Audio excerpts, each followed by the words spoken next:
I'm Ian, and this is my second year with AmeriCorps. When I learned about AmeriCorps, it was like, oh, wow, maybe I can kind of help serve the community and fill in the void somehow through AmeriCorps in my community.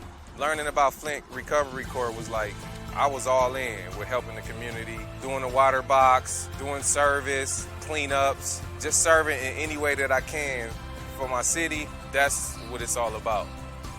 One of the most impactful things I've done, it was Easter. We gave away 200 Easter baskets.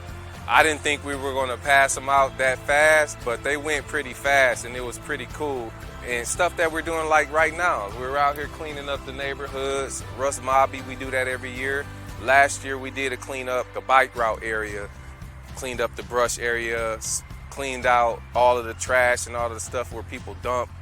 I think stuff like that is really needed here because there's a lot of dumping going around here, a lot of abandonment, and being able to help clean that stuff up is one of the most impactful things we can do, as well as helping like with the garden and having some fresh fruits and vegetables that can be sustainable to the local community where people can come and pick their own groceries, pick their own fruits and veggies.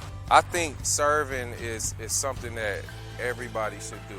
They have this African philosophy that they go by at the Urban Renaissance called Ubuntu, which means I am because you are.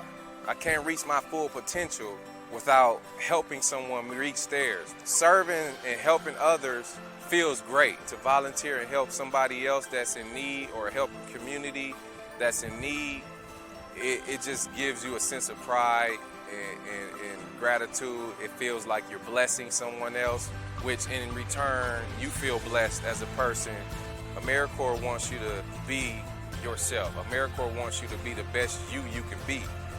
You get an education award at the end of the year. You're allowed to be yourself. They help you with whatever it is that you want to do with your life. It's great, man. I love it.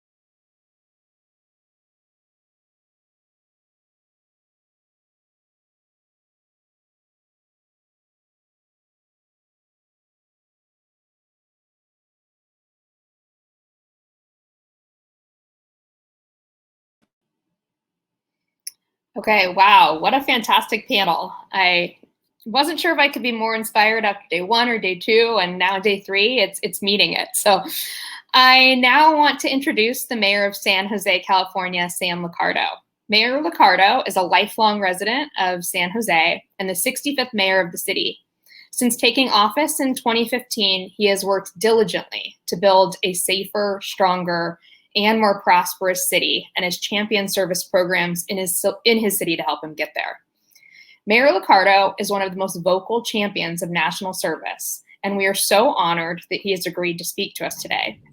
He led the creation of San Jose's Impact Community, where the community works to improve the service year infrastructure locally so that more San Joseans can serve, and so that service year programs in San Jose achieve their programmatic outcomes. As the city of innovation, San Jose has been working to identify local policy areas that can support the creation of service year opportunities or address systemic challenges like the high cost of housing that pose a barrier to service years as a cultural expectation in the city.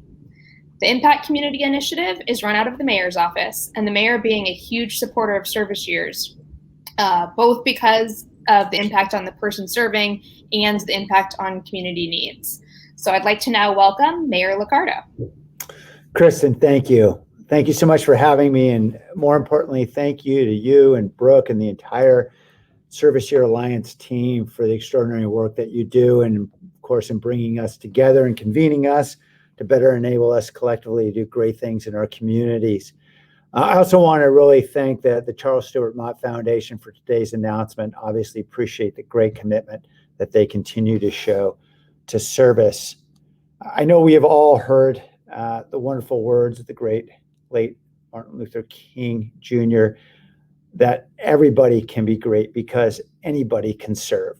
And it's my honor to be with a group of human beings who are dedicated to making for great communities, because we all uphold and share and cherish the value of service. I hope that this has been a rewarding and energizing convening for everybody. I know it's difficult to do it virtually, but I appreciate the effort, everyone, to come together in this such critical time.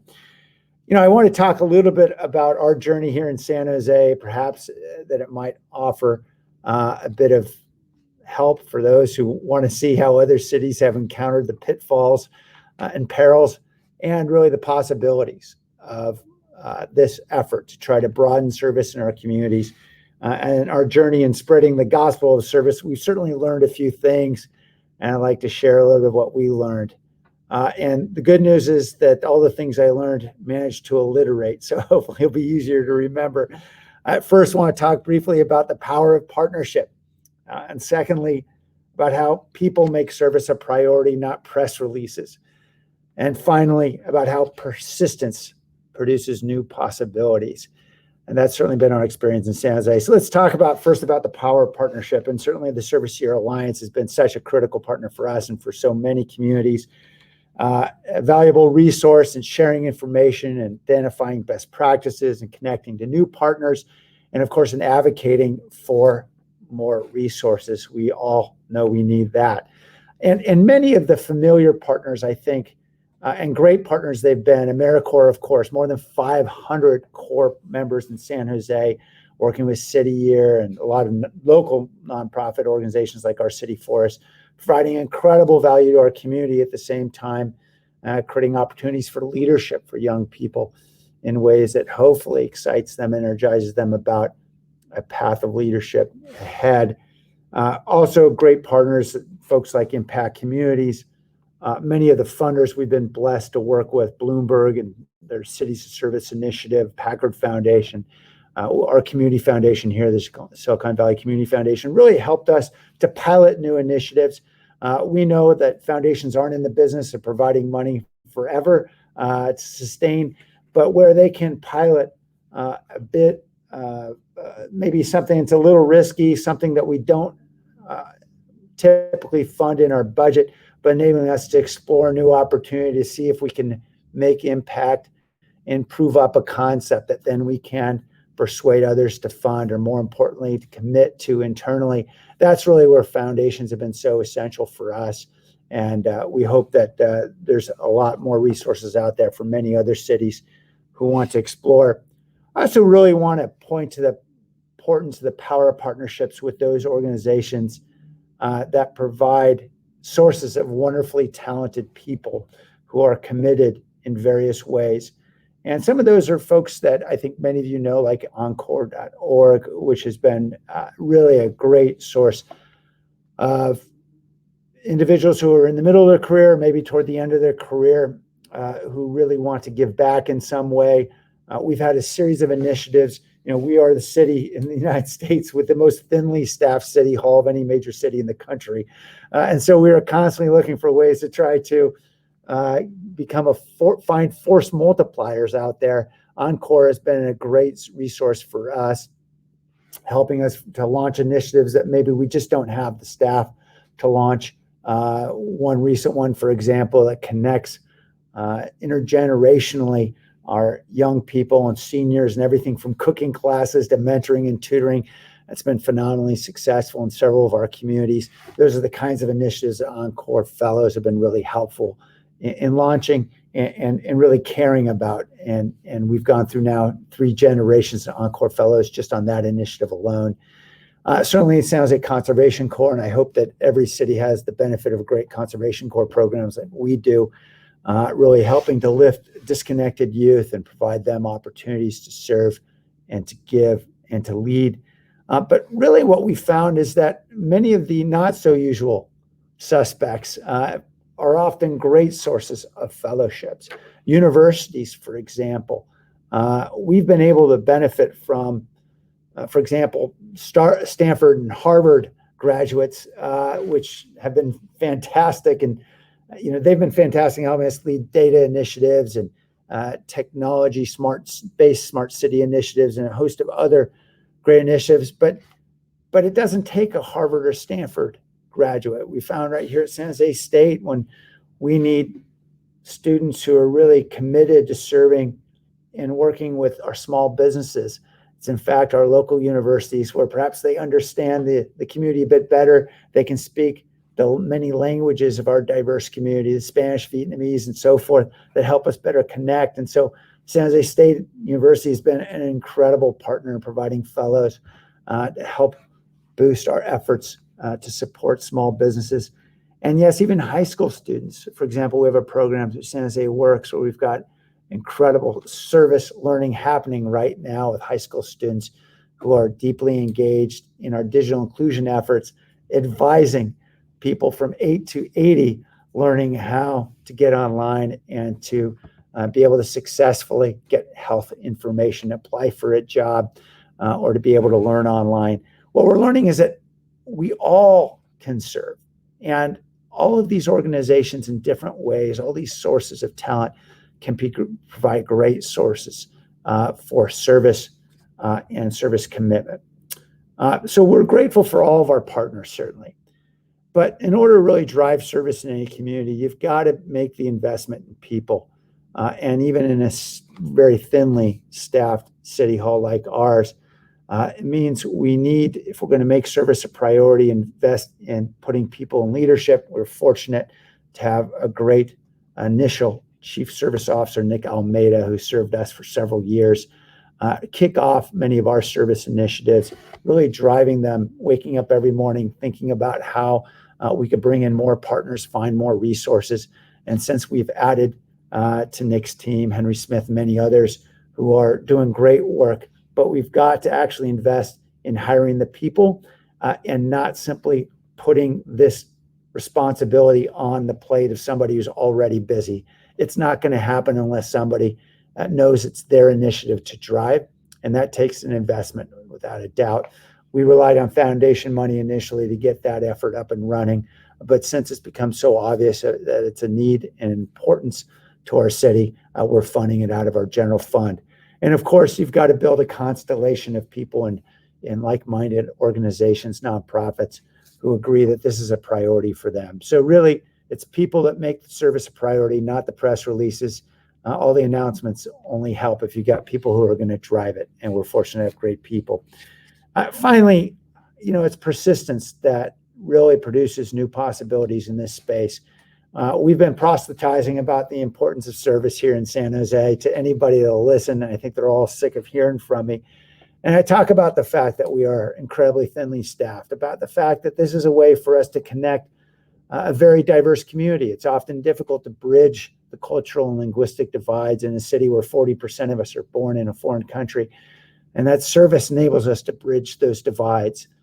And as we're thinking about divides, of course, we're living in a moment when this nation has never been more divided, at least since the Civil War. And we think about those values that unite us across ideology, across faith, across partisan divides. And one value that certainly unites us above virtually any other is service.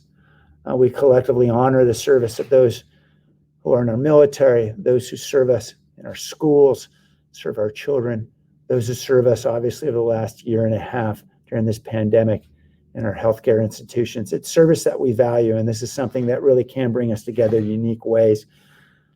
And so through this persistent messaging, we've found new partners and new resources.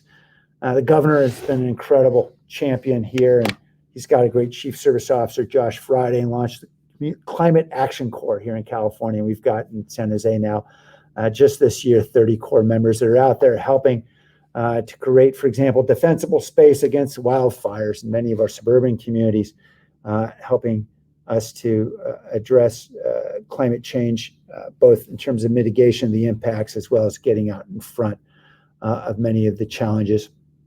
We also took advantage of the federal money that is now available through the relief programs that made possible through President Biden, Congress, even into last year. We took about $20 million of relief funding in just 3 months ago to create what we're calling Resilience Corps, The Resilience Corps is about 400 young people coming from our lowest income neighborhoods, focusing on those who are in their late teens and early 20s, maybe a bit disconnected, providing them with living wage jobs in service, getting their start in a host of areas, supporting our healthcare efforts, for example, in vaccination centers, providing, for example, with community college students, supports for students who are experiencing learning loss or for young students. So we've got many are out there supporting our teaching and learning programs this summer. We're providing new pathways for economic mobility for small businesses, for example, providing outreach and information for small businesses who critically need relief and help. These young people are doing incredible work, and now 400 strong. We're providing a pathway for them as well and connecting them to educational opportunities well beyond this time. All of this is being made possible because of new funding we know that's being made available for this very brief time during this pandemic. And we've been lobbying with other cities to get more funding from the state. In fact, we just secured another, for 13 cities throughout our state, another $150 million for service job programs for young people. So working together with other cities, this can happen. We encourage and be happy to share that the learnings that we've had with other cities and how you lobby with your state legislature and with your governor to be able to get the resources you critically need to make service programs possible. But of course, enabling these become really year after year resilient programs, not simply for the one-off funding that we have in this unique moment, but in fact, sustainable programs. That's a great challenge, I think, that awaits all of us and something we're working very hard on. So we look forward really to working with many of you in this network about how we can create more sustainable service programs. We know the resources are critically important. We know there are a lot of partners out there that are excited about this as you are. And it's just a matter of us working together to find them so we can really expand this opportunity throughout our country. I look forward to working with many of you to do just that. And I thank you all for the incredible work you're doing in your own communities. Thank you, Mayor Liccardo. We really appreciate it. I think that really resonated for me, the power of partnerships and the value of persistent messaging. So now as we prepare to close out, I am delighted to introduce Neal Hegarty, Vice President of Programs at the Charles Stewart Mott Foundation. So as we get closer to wrapping up, again, I want to say how grateful Service Year Alliance is for the Mott Foundation's support and commitment to national service. So thank you, Neal, for being here today. Thank you so much. I'm thrilled to be here and thrilled to follow those wonderful remarks from Mayor Liccardo. It's just wonderful to hear about the great work that they're doing in San Jose and his team's leadership. And I loved hearing the message about service uniting us as a nation and as a people, and also his messages of persistence and sustainability and examples of leverage, all things that resonate for our experience in Flint as well. I'm really pleased to be able to join you all today and help close out an amazing few days of collaboration and learning and celebration of national service. And as you all experienced the virtual convening over the last few days, I know that you all made new connections. Many old friends and longtime colleagues rekindled and refreshed existing contacts and friendships. And hopefully you all enjoyed the camaraderie of learning together with like-minded advocates and practitioners. It's really too bad that we couldn't all be together in person. I believe that we had been scheduled to host this event in the Mott Foundation's hometown of Flint, Michigan. It would have been so nice to have you all here and to be here together. It's a beautiful week of weather in Flint, Michigan, and there's a lot of great examples of national service impact here in our community that we would have loved to have been able to host you all here. But virtual, I think, has worked very well, and I think the platform and the content have been wonderful. But post-pandemic, I know we'll be eager to all gather in person again, and we'll definitely reopen the invitation for this group to come to Flint at some point when it's safe to do so. As a lot of you know, the Mott Foundation is a longtime supporter and advocate for service. It's something we believe deeply in. It's an issue that we've been very fortunate to have been able to provide grant support both at the local and the national levels for a really long time. At the foundation, we believe service is an inherent good in and of itself, but we also see the impact of service on specific issues that we care about, like education and community revitalization and environmental sustainability. And the impact of service on those issues is so tremendously important in communities across this country. We've had a long-standing belief and value that service benefits not only the communities and the recipients of the work, but we know that it also benefits the service members themselves. It's a wonderful experience for a lot of people across this country and something we're very proud to be associated with. Personally, I know that impact and I know the value of the role of national service in my own life. Although I never served myself as an AmeriCorps or a Vista, I was really fortunate to be a supervisor and manager of a very large AmeriCorps Vista site in the late 1990s. As a young professional, learning on the job how to manage and direct work at a direct service nonprofit, a community-based nonprofit, the support and the resources, the experiences, the tools, the relationships, the support that I got from national service were absolutely one of a kind. Not only did I enjoy and value being part of service, but I benefited as a professional in more ways than I can count. The experiences and the leadership that I gained were just really important. Learned how to be a better manager, a better leader, a better administrator. And I learned so much from the service members, from the AmeriCorps and the Vista members about dedication and about resilience and about giving back to our communities. So it's a part of my personal professional history in addition to the work we do at the foundation. And so I'm really, really fond of service and really, really proud to be part of this event with you all, not only today, but every year and every day that service happens in this country. As I think about the conversations over the last 3 days, I want to highlight the power of convenings like this, being the learning and the sharing and the best practices and the ideas that can be transferred from one site or one state or one community to another. I know that you heard about the accelerator project that we developed in Flint, Michigan, and I want to emphasize that sharing these types of innovations is really what it's all about, learning together and improving our practices and expanding beyond our communities to help other communities as well. In Flint and at the Mott Foundation, we're really proud of the accelerator and its positive impact in our community. And I don't want to get into the woods and recap because I know you've heard about it and there's been sessions that have talked about it. But just to reiterate the principles behind it for me and that resonated with me as a former supervisor and manager of a site is that we know that many nonprofits are cash strapped and they're short on resources to manage complex projects. We know they're short on resources to manage human resources and give the time to manage the staff. And we know that managing grants, federal and state grants for service can be somewhat complicated. So in Flint, we wanted to lift that burden and unleash our nonprofits and our national service workers to really get to work in the community and have a one-stop shop for the matching funds and the management of the system. And it's worked really well. It has exceeded, and I know Ridgeway at the opening shared some of the outcomes we've had in our community, just beyond all of our wildest expectations on every metric that we anticipated. So it's been a real benefit, not only for the community, but for the nonprofits that use the service workers and for the national service workers themselves. Has just been wonderful. So I hope you've enjoyed learning about our model, and I hope it's an innovation that you may consider in your communities.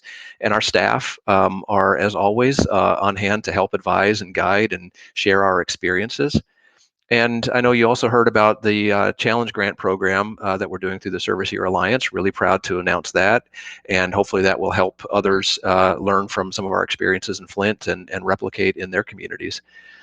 And I know that our experience isn't the only one that was shared. There was a lot of models and a lot of innovation shared at this convening. So many good ideas and good approaches for all of us to learn from and to implement in our communities. And so I want to thank all of you who shared your experiences and your perspectives and your models. And thank all of you for being receptive, for thinking about how you can take those back to your communities. And so as we wind down, my thoughts go to all those who made this event a rousing success. First, the Service Year Alliance. Want to thank them for putting on a great event. Their leadership has been fantastic, and the event has been excellent. Even as we go virtual, making it really successful and impactful in a virtual is no easy task. So thank you for them for all of their work. I want to thank our community folks in Flint at the United Way of Genesee County and the Flint Accelerator for sharing our model. And for being open to helping think about how others around the country can learn from our experiences in Flint. I really want to thank all the participants, every one of you who have shared your thoughts and your innovations and insights, and just participated in this wonderful community united around service, and encourage you all to continue doing so beyond the boundaries of this forum. And I'd be remiss in not thanking our staff at the Mott Foundation for all of the behind the scenes work that they do every day, both locally and nationally, to advocate for and strengthen service.